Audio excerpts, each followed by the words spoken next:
Gusto kong mag-franchise pero hindi ko alam kung paano.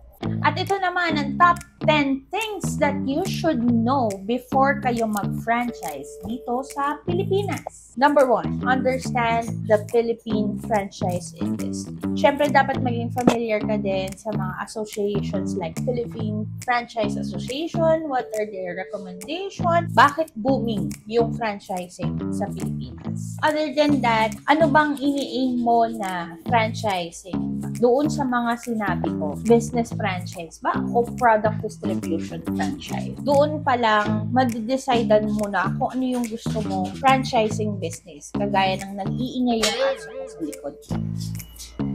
Thank you so much. Follow me on my social media page. Click the subscribe button below. Magtulungan tayo so that we will be the next future success stories. Thank you. Bye.